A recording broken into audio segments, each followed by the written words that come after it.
how do you actually make money with content? And I know there are so many people out there screaming in your face to build a personal brand, get views, get all this attention. And that's a misconception that those things equate to money in your bank account, because you associate those things, those data metrics that are visible, those signals of authority, you associate that with money.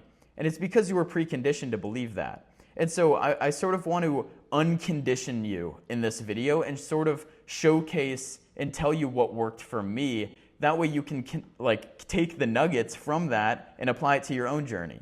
And so when you have all these people screaming specific things, it's because they have a direct incentive to get you to believe those things to be true, right? It's like if I say, you have to build a personal brand, why am I saying that? It's because, this person would sell personal branding as a course or something like that. They have a direct incentive to get you to believe that personal branding is the way of the future, okay? And so when you strip all of that and realize that personal branding is simply a distribution vehicle for preliminary locked things in your business, preliminary business components like your offer, your price, the problem you solve, who you're targeting, right? It's like those preliminary components are what your content carries so that you attract that person with that problem and they end up buying, okay? And we could go into, all the different mechanisms of how to make money, selling info, courses, like drop shipping, crypto trading, whatever. But what the topic of discussion today is high ticket coaching or consulting, because it's simply the easiest, lowest barrier to entry in terms of your entry from skill to money, okay? It doesn't require you can bootstrap, it doesn't require a lot of money up front. You can do it literally with no money up front. You can literally just have a camera, sit down, talk like me, and showcase, specific thought processes, or you could even go into the tactics, like how to do specific things within your skill, the outcome that your skill has and can help other people obtain. And I think that's one of the biggest things. And right now, you are sort of this statue of Buddha. And so what I mean by that is that there was this story in Thailand where the statue of Buddha is covered in a bunch of mud. And people didn't realize, it was covered in clay. And so as, storms came in and all this stuff, they were trying to move the statue and it cracked a little bit. And underneath the statue, there was this glowing, shiny, gold-like substance. And one of the monks came out and looked at the statue and started chipping away at it. And it turns out the statue of Buddha was actually gold. Okay? And so what you have to do is you have to remove the mud. You have to remove the clay from your own statue, from your own identity, so that you understand that, you have the skill set. You are capable. You know what to do and how to do it and are confidently showing up online so that you can make more money. Okay? But you have to remove the mud. You have to remove all the beliefs that you carry and were told from other people and truly believe, okay? And so sort of backing up, how did I do this? I'm just some guy sitting here talking to you online in a hoodie who figured out how to sell his expertise online. Like, that's it, okay? And so how did I actually do it? I started with building an audience first. And there are technically three ways you can do this. So number one is you can build an audience, and then as you grow the audience, let's just say you hit a benchmark of 10,000 followers, that's when you can launch your offer. Or you can do sort of synchronous momentum. And so what that is you build an audience in tandem with the offer. And so the audience that you're building is highly qualified in order for them to buy the thing that you're offering. Or you can just try to sell and not focus on growing the brand. And a lot of people get stuck in. Most of the time, it's like these corporate employee 9-to-5 people who want to use the platform to distribute and sell, right? They're coming from a place of like, I want to sell, and Instagram is a marketing tool that I can just sell through. But that's not that fundamentally has a lot of, inconsistencies and errors within that thought process, because people don't buy, they don't follow you if you're just trying to sell throughout your entire content, right? That's just not, I wouldn't follow someone who's just trying to sell, it's not something that provides me any value, because my future content expectations of that person are simply just sales. Like, I don't want to just be sold to the whole time.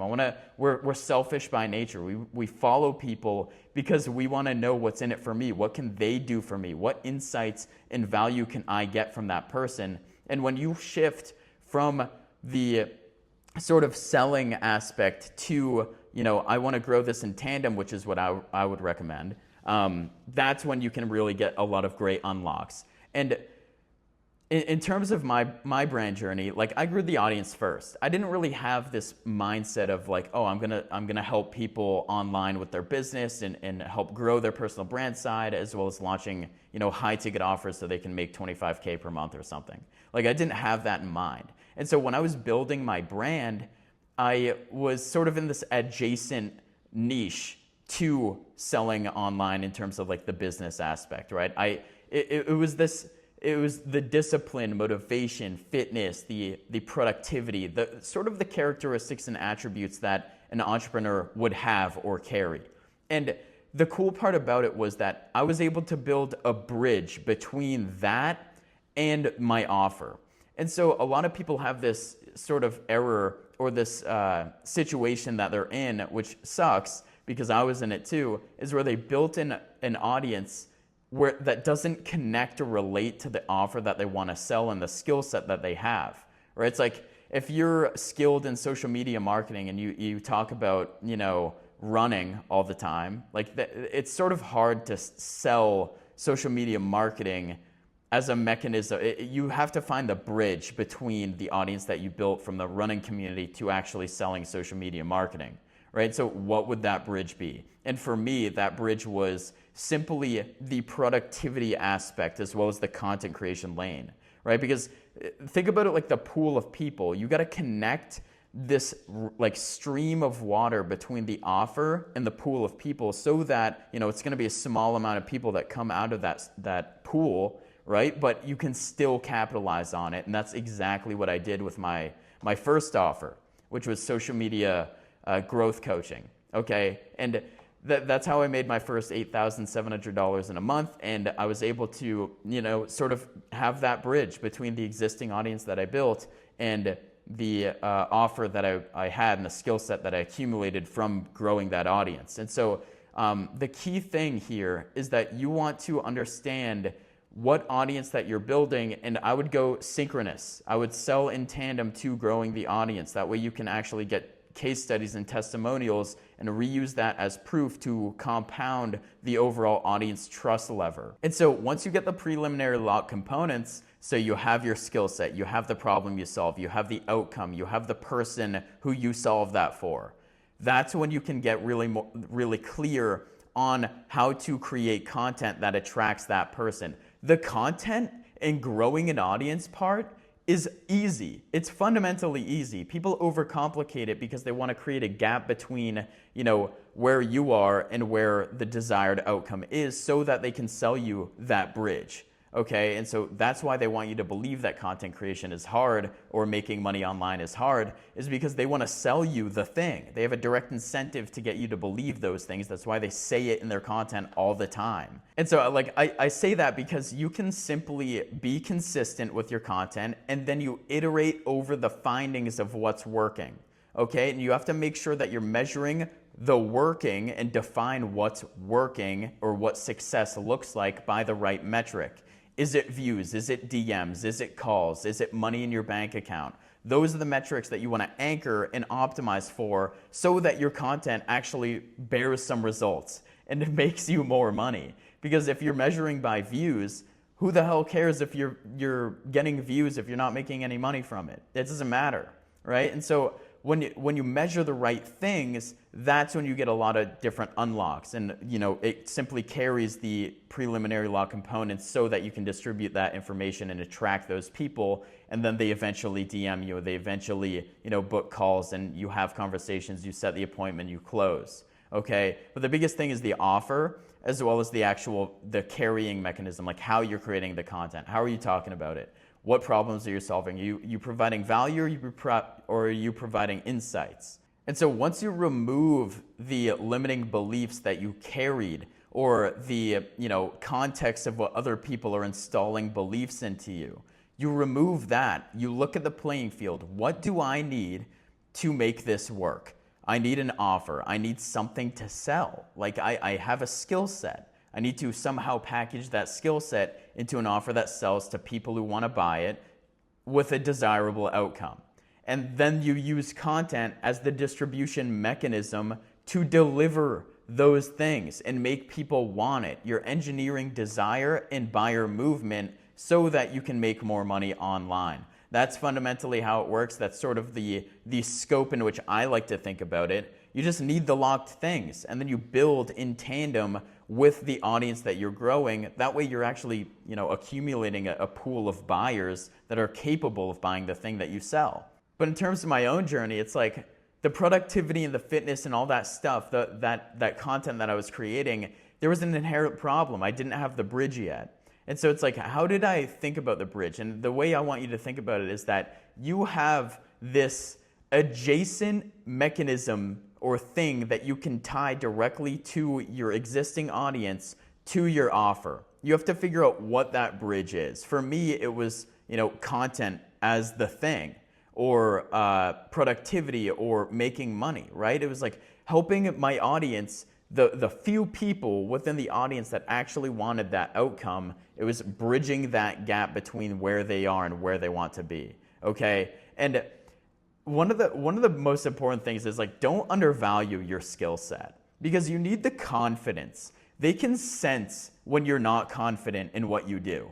And that's a very critical thing. When you have and show up in a way that is confident, that's going to scream and transfer into them through the camera, or through your sales call, or when you're talking, through the DMs. That confidence in what you do and acting as if you are the best at this, that transfers directly to everything. And it's one of the meta things that you need to carry with you. Even if you don't, you need to think you're the best. Okay, and how do you do that? How do you gain confidence? It's through experience and understanding. And so when you have this experience level go up, when you're actually doing the thing and you're doing the actions, it's sort of the execution, that experience goes up. And so that's a way that you can get more confident. And then another one is the actual understanding. And so when you understand something more, you're going to be more confident in how you speak about that topic. You want these people to remember you. And so when it's sort of the generation effect, right? It's like the generation effect is basically we remember things better when we thought of it ourselves versus just reading it. And why is that? Why is that, right? Because in terms of a neurological standpoint, when we think about it ourselves, it sort of adds, like, I'm going to use mud in this example, but it adds mud to an existing mud pile. And so when you remember that thing, the information simply gets added onto that simple memory. And so that's why you remember things that you solve or do yourself or think of yourself versus just reading it. Like, you could read a book in its entirety and still not remember a lot of the things, because you didn't either, number one, you didn't tie it to an emotional memory, or number two, you just read it, you scanned over it, and none of it really connected. Okay, and so when you think and solve problems yourself and get your audience to think, they're going to remember you better, because you're able to tie that to an existing memory chest that you can, re-access, and then that information is stored within that chest, so they're going to remember you more. Right? It's like, this is why opening loops is so powerful. And it pains me to see that a lot of people are using AI in a way that just isn't beneficial to you at all. Like, sure, it's going to generate ideas and generate, explanations and do research for you and all that stuff.